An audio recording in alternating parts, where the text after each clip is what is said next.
Hey everyone. My name is Josh. I'm an independent developer, been building in the Bitcoin space for about 8-9 months now. I am going to be presenting on a fairly controversial topic. Does Bitcoin need AML-compliant metaprotocols? For reference, AML means anti-money laundering, and this is definitely, I think, a hot topic among folks in the Bitcoin community. So, some background. A few months ago, I opened a pull request into Ord, which is the repository for ordinals and runes, titled an AML-compliant freezable rune standard. This proved a little controversial. I put some of the tamer tweets on here, but I got some tweets that were not quite so nice. Understandably, the Bitcoin community is not immediately receptive to the idea of AML compliance, I think for good reason, because Bitcoin was not designed to be AML compliant, and nor should it be. In this talk, I'm going to talk a little bit about why I built this, why AML-compliant metaprotocols may make sense even if AML-compliant Bitcoin is not something that we want. And then at the end, I'll talk a little bit about exactly how I built this as a metaprotocol on Bitcoin. So in short, why might we want AML compliance? Well,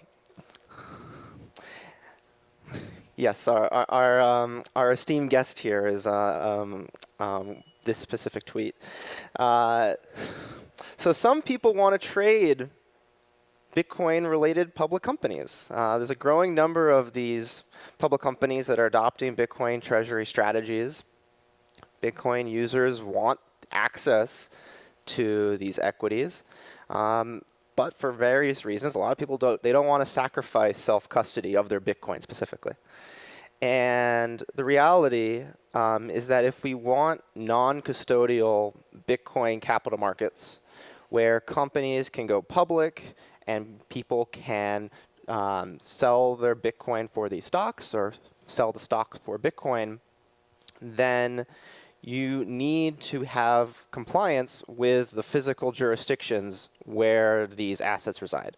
So if it's a stock, if it's a stable coin, et cetera, these jurisdictions require issuers to comply with anti-money laundering laws and very basic requirements that, in the eyes at least of regulators, prevent these assets from falling in the hands of quote-unquote bad guys. Now, perhaps in the future this will change, and I think we should strive for that future. But in the meantime, this is the reality. So what does AML compliance look like? So at the most basic level, AML compliance requires the ability to freeze or blacklist quote-unquote sanctioned addresses. This will require typically an order from the relevant agency. So in the US, that's the Office of Foreign Assets Control, or OFAC. Stablecoins and securities that are issued securities specifically that are issued outside the US, though, can otherwise remain freely transferable.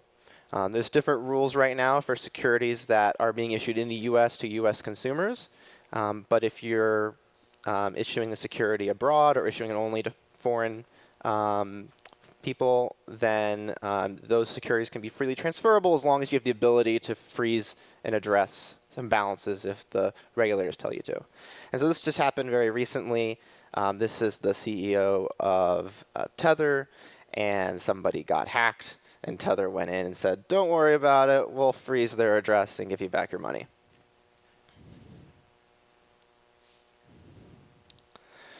So in recent news, just as some examples, there's news about Tether coming to Bitcoin in the form of taproot assets on Lightning. I'll talk a little bit about how they're doing that. But this has AML compliance built into it. It's a little bit hidden, though. I'll get into that in a second. Other examples, there's some companies now that are issuing tokenized equities on other blockchains. This company called Bakkt issued tokenized Coinbase on this blockchain called Base. And then Kraken and some other folks are launching various systems that allow people to trade other types of securities on Solana and other blockchains. The key point, though, of these examples is all these examples follow OFAC compliance, but they're freely transferable. And so you don't have to KYC to be approved to be able to receive one of these assets. So when I built this, I chose to build it using runes instead of using taproot assets. So I'll talk a little bit about why I did that. Just to keep a high overarching OI level, the goal is to be able to use the same infrastructure that Ryan Dell was just talking about, using PSBT trading, et cetera, that has worked somewhat successfully for runes, and be able to do the same thing with MicroStrategy or the stablecoin or whatever asset that people want to put on Bitcoin, so that they can swap between Bitcoin and these assets easily. Now, why did I choose to build on runes? So I think most people probably here are probably familiar with runes already. Runes is an op return-based metaprotocol. What that means is that all the data that you need to follow the chain of custody of the assets is all on-chain. Taproot assets, in contrast, requires these off-chain proofs. And the way that the issuers can blacklist or freeze accounts is completely silent with taproot assets. Essentially, you have these universes that are essentially the root of trust that holds the proofs, or at least holds the originating proofs for these assets. And the way that the issuer freezes it is they just disavow the assets, except there's no public record of that happening. And so you don't know if these issuers are going around freezing tons of people. At least with runes, everything's on-chain. Second, runes is a lot simpler than taproot assets. It's a fairly straightforward set of rules. There's a clear open source indexer. It's fairly minimalist, and as a result, it's far easier, frankly, for wallets and marketplaces to support it. And taproot assets, in contrast, it requires an integration with every issuer's universe. And so if you imagine a world where we have thousands of different stocks floating around, that means that if you wanted to provide support, you would have to have connections to every single one of these issuers, which might work for a giant issuer, maybe like Tether, but in the real world, where if we were to use this for securities or other types of things, it's not quite so suitable. With runes, you just index the blockchain, you're done. And then lastly, runes was a clear choice for me because it's just the most popular token protocol out there right now. It's integrated into a ton of wallets and PSBT-based marketplaces.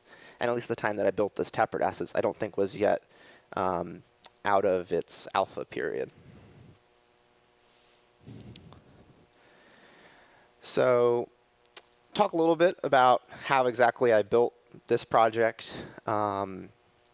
May require a little bit of familiarity with the runes protocol itself. But at a high level, in runes typically, the issuer creates an etching that defines the properties of the rune. So I added a new property that has something called, let's say, the admin rune. And so what that means is that when you create the rune that represents, let's say, MicroStrategy stock, you identify the administrator rune that has freeze powers over it. The idea being that whoever owns the administrator rune has the ability to issue these freeze and unfreeze orders. Balances are frozen and unfrozen using what I called a freeze edict. So essentially, this includes the ID of the rune you want to freeze, and then it includes the out points, or essentially UTXOs that you want frozen. And then to make those UTXOs encoded more efficiently, each UTXO is identified not with like the transaction ID like normal, but rather with the block number, the transaction index, and the output index. And then those edicts, anybody could issue an edict, but they're only authorized, they're only valid if one of the inputs contains the associated administrator rune.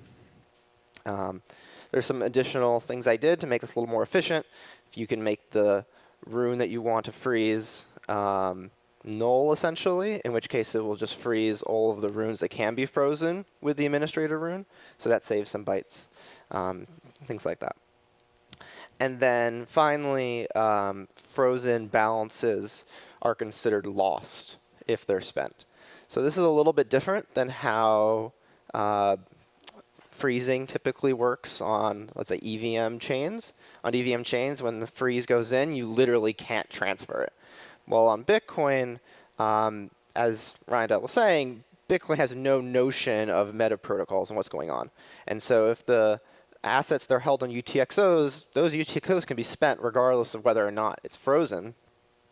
So we need to come up with a different way to define freezing in the eyes of regulators. And so I defined it here by just saying, hey, you can spend the UTXO, but if you spend it, you lose the runes. They're considered lost into the ether. Now, they're not completely lost. They're recycled essentially to the administrator rune, and whoever has the admin rune can then reissue it if it was a mistake, etc. There's some other things. I don't want to go into too much detail here, but in the rune protocol, there's this concept of even tags and odd tags. Essentially, the admin rune is what's called an even tag, and what that does is it makes it such that old versions of ORD will consider the etching to basically be invalid. Why is that useful? That means that if you don't upgrade ORD and you don't have this awareness of how freezable runes works, you won't see this freezable rune being traded around, but the namespace will be reserved. So other people won't be able to claim the same name.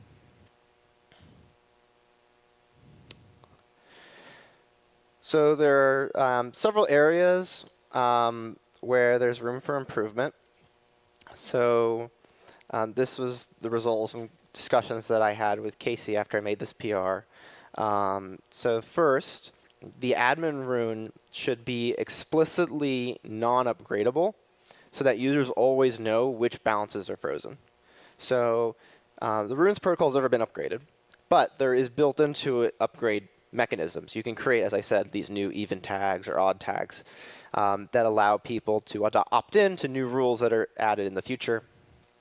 That's problematic, though, for the admin rune, because the way that the upgrade process works is if you send your runes using a tag that is not that's an even tag, those runes are considered burned by old versions of ORD, but they can remain valid in the new versions of ORD that have awareness of this new feature.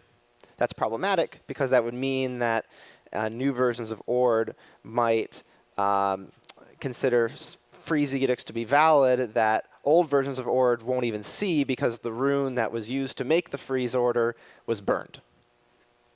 So it's important to be able to make that admin rune non-upgradable. Second, for DOS protection, freezing a UTXO should freeze all future UTXOs that are made with the same script pub key. Otherwise, somebody could send some MicroStrategy stock to a sanctioned address, you go freeze it, and they just keep doing it over and over again. And now you're going to be spending tons of money freezing all these addresses that come out. And then lastly, to make the whole thing more efficient, issuers ideally would be able to delegate in the sense that they would be able to say, hey, I want to freeze all the addresses that are frozen by this other rune. Essentially creating effectively a sanctions list that they can then opt into and then maybe be able to switch and delegate to someone else in the future. So that's all that I have. I know that this is a sensitive topic, but I would love to hear people's thoughts, questions, etc.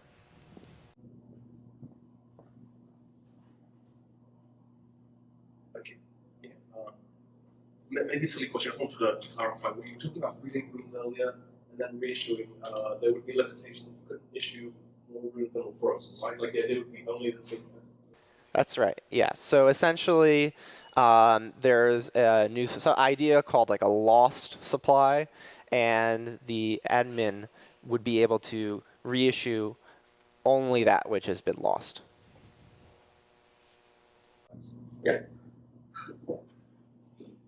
When you do the like null edicts to like freeze all of the supply, is that like putting a single flag in the database, or is it like updating every record and like you just like hammering that like on off with that like the sort of like a quadratic swap situation?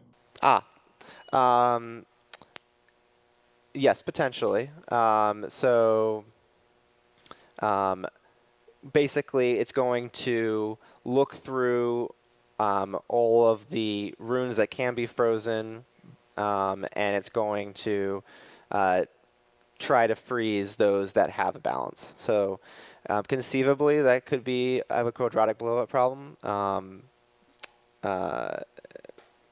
potentially.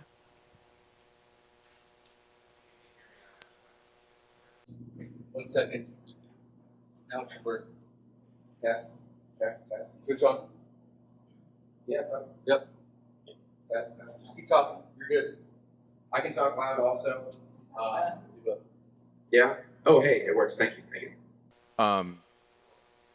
Appreciate your focuses here. Obviously, I understand why the controversy, but I also understand why propose this. Lots of valid reasons to do so.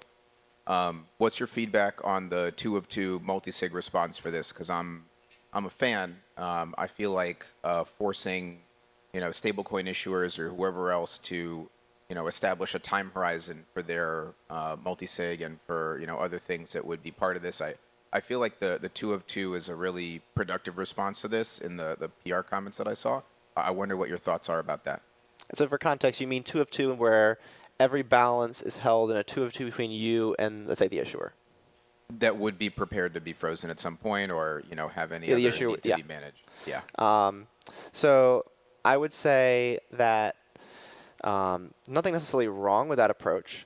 That approach would be more akin to a KYC whitelist approach. So what I really wanted to get here was essentially the cutting edge of what's existing out there, where you have freely transferable assets. You don't need to KYC in with somebody in order to create a multi-sig with them. They don't have to have any relationship with you. And so anybody could receive these assets, but they could still be frozen. And so there's 2 issues with the 2 of 2. First, it adds quite a bit of interactivity requirements, right? You have to assume that the issuer stays online. But most importantly, it creates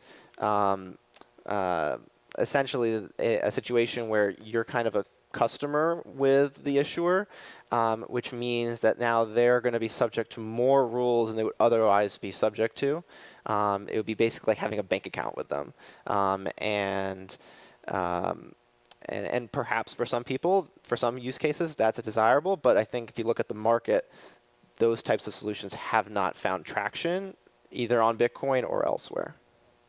I would say that makes sense, except that most KYC relationships also include like terms and conditions, stuff like that. I think there was one other question. Oh, hey, I couldn't see my buddy behind me. Yep, okay, one more. Well, Sheldon kind of took for granted something that I don't know. Like, why? What are the like value propositions of having an AML meta protocol? Like, what does the user of these protocols get that don't get from like the already existing set of like asset classes? Because it seems like the purpose of AML has to do with like investing and protecting like investors and following financial laws. So it seems like you're talking about an investment class. And so again, like what does an investor get from this that they don't already have? Like why do we need to do this? So that's a good question. I would say that the only reason to do this is if you buy into the hypothesis that Bitcoiners and the community writ large would like the ability to have non-custodial trading with stablecoins, with securities, etc. If you're of the opinion that there really isn't that much demand for non-custodial trading, and if to the extent that there is, people are okay with having a custodian like either like a multi-sig do that on your behalf on a layer 2, then this can be done elsewhere.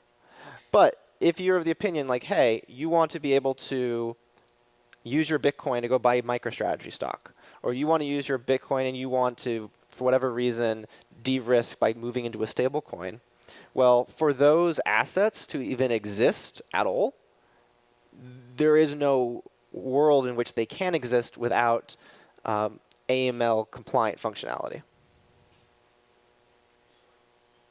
I mean, to buy any of those things, though, don't you need to KYC yourself? Like, if you wanted to buy MicroStrategy No. stock, like, can I do that without identifying myself? Yeah, so that's actually the point I was trying to make earlier. No, I understand that you're creating a system for doing it. I'm saying legally, like, can Yeah. I do that? Well, that was what I'm trying to point out here is that you can see in the news If that anyone wants to sell me one.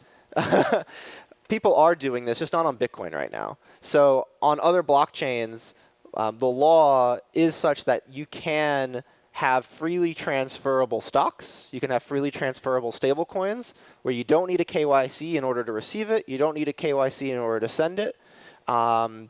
And you just have to have the ability to freeze the balance if the regulator tells you you have to.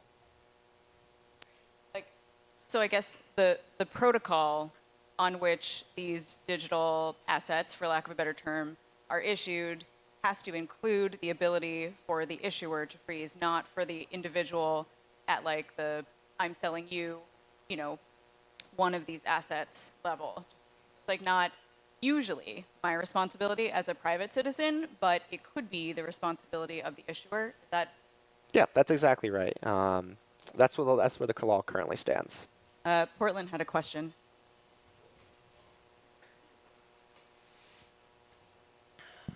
Testing? Okay.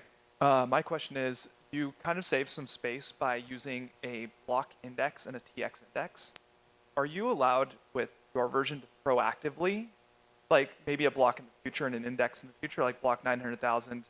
One, okay. No, yeah. You can only freeze out points that have already been indexed. Is there a number of confirmations that you enforce?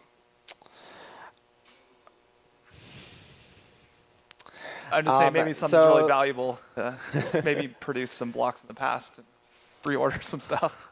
Because the signatures are there. Yeah, no, it's a fair point. No, right now it doesn't have like a confirmation requirement in the indexer. Presumably, just because it takes a little bit of time for the regulator to say, hey, freeze this address, you're probably not going to freeze an address that's within a block or two old. That might get reorged, but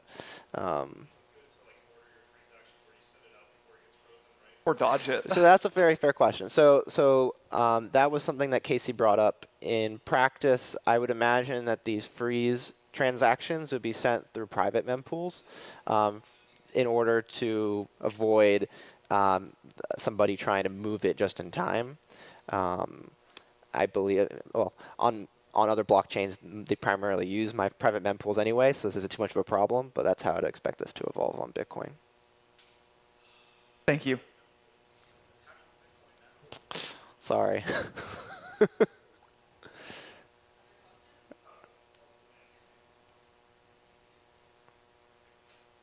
So if this doesn't get adopted in the US, then what's the net effect? That the OFAC's going to say, nuh-uh, we're not going to allow it, US, and drives the activity out of our jurisdiction? Okay. Well, I'll say right now this is actually evolving in real time. So the SEC and others are currently talking about updating the rules to be competitive with foreign issuers. So right now, you can have freely transferable equities, stablecoins, specifically equities, but they can only be marketed to non-U.S. citizens. They have to be issued from a foreign jurisdiction, et cetera. In practice, that if you have a VPN, you'll still be able to access these things. But it does put a little bit of a dampener on the ability for a U.S. issuer to do this directly. I would expect that to change, though, eventually. But in the meantime, I think that just the degree to which that you see success on other blockchains is indicative of what might be worth building on Bitcoin as well. Right. And with the Genius Act just passing, we have to remember that that's just the act, right? That the rules governing the act have like a year to get ironed out. There's going to be comment periods. There already is one scheduled. Yeah. So there's opportunity to kind of, I guess, meld or move this around a little bit, maybe to make it a little more useful or private for ourselves. But again, they want it probably to look like the rest of the world, like the rest of the current system, where they're able to like have a list of bad people and say, no, can't move it around if you belong to this the list. Genius Act only pertains to stablecoins. Right. But it will be useful in and of itself in that respect if we want to see a stablecoin on Bitcoin. Depends on how you feel about that. I don't believe it pertains too much to stocks, but there's other legislation going around that would, and the SEC is also talking about having various types of experimental periods where they'll loosen the rules to let more experimentation happen. So we'll see how this evolves, but it's good to look ahead.